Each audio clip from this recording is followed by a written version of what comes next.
Assalamualaikum warahmatullahi wabarakatuh. Selamat berjumpa lagi bersama channel Petani Milenial Nusantara. Pada kesempatan kali ini kita akan melihat bagaimana perkembangan tanaman porang atau sejenisnya yang sudah mulai menjadi perhatian banyak orang di dunia. Tidak terlepas dari manfaat dari tanaman porang ini yang cukup luas dan menjanjikan, sehingga negara-negara yang pada awalnya hanya tahu produk-produk porang yang sudah jadi, kini sudah mulai mengenali porang sebagai tanaman yang tidak bisa diabaikan. Sehingga negara-negara maju seperti China, Jepang, dan beberapa negara lainnya mulai mengembangkan dan budidaya tanaman porang atau jenisnya dengan sentuhan teknologi yang cukup modern. Nah, sebelum saya membahas lebih lanjut, alangkah baiknya teman-teman subscribe channel ini untuk mendapatkan informasi terbaru seputar tanaman porang, dan silahkan simak video selengkapnya. Porang merupakan tanaman penghasil umbi yang dapat menghasilkan kandungan glukomanan yang cukup tinggi, sehingga dapat dimanfaatkan sebagai bahan pangan, farmasi, dan kosmetik. Selain tanaman porang, tanaman yang masih satu famili atau sejenis dengan tanaman porang seperti iles, walur, dan suwek juga bisa menghasilkan kandungan glukomanan walaupun lebih sedikit dibandingkan dengan tanaman porang. Ada beberapa jenis porang yang memiliki persamaan dalam bentuk fisik yang hampir mirip seperti yang ada di Thailand, Myanmar. Namun kali ini saya akan mengajak teman-teman untuk melihat bagaimana negara-negara maju mulai melakukan penelitian dan mengembangkan tanaman porang yang masih satu famili dengan tanaman porang seperti yang ada pada video kali ini. Mereka mulai melakukan budidaya dengan sentuhan teknologi yang luar biasa untuk menumbuhkan tanaman porang di luar musim dengan cara memanipulasi lingkungan dengan pengamatan yang cukup sistematis. Pada dasarnya tanaman porang hanya tumbuh pada awal musim penghujan setiap tahunnya. Karena sifat umbi porang mengalami dorman dan masa istirahat hingga tiba saatnya lingkungan yang sesuai untuk mulai tumbuh. Namun dengan sentuhan teknologi, porang bisa tumbuh kapan saja. Lingkungannya bisa dimanipulasi sehingga cocok untuk memulai pertumbuhannya.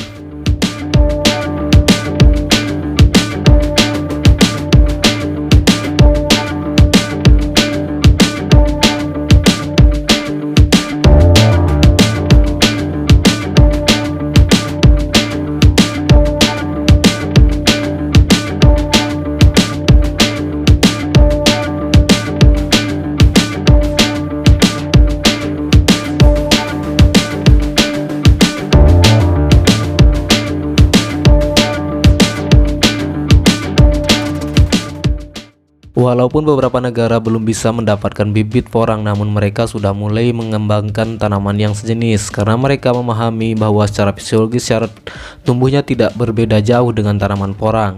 Tidak menutup kemungkinan juga mereka sudah mulai merencanakan untuk mengembangkan tanaman porang di masa yang akan datang. Dengan memperlihatkan video ini, betapa mengerikannya apabila mereka mendapatkan akses bibit porang dari Indonesia dan mulai melakukan budidaya dengan teknologi yang tidak mengenal musim, sehingga mereka bisa menanam dan panen kapan saja. Apabila hal demikian terjadi, maka tidak menutup kemungkinan kita akan kalah tersaingi baik dalam kualitas maupun kuantitas dalam produksi tanaman porang, karena kemajuan teknologi mereka tidak sebanding dengan yang kita miliki.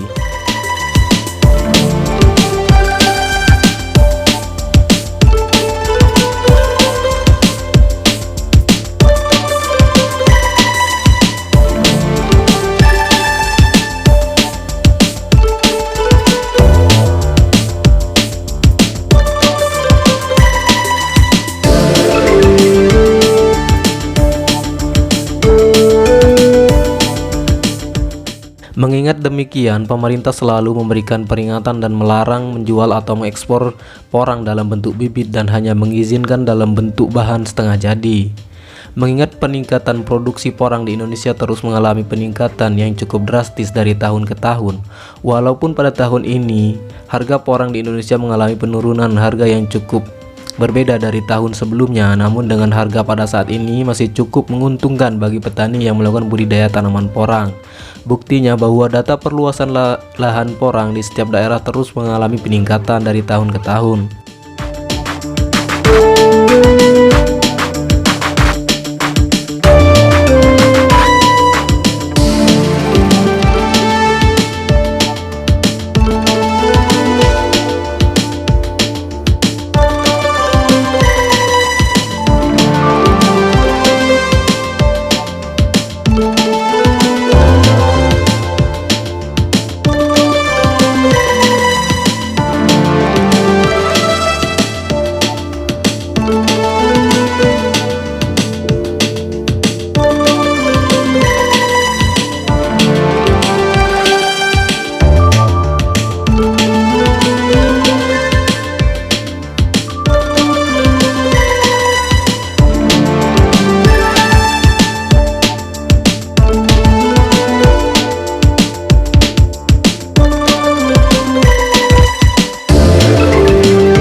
Oke, baiklah teman-teman, inilah beberapa penjelasan dan gambaran tentang ancaman tanaman porang kedepannya yang bisa kita antisipasi untuk menghindari hal-hal berdampak negatif terhadap keberlangsungan porang di Indonesia.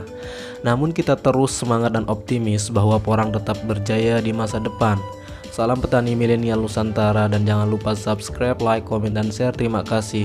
Assalamualaikum warahmatullahi wabarakatuh. Sampai jumpa di video selanjutnya.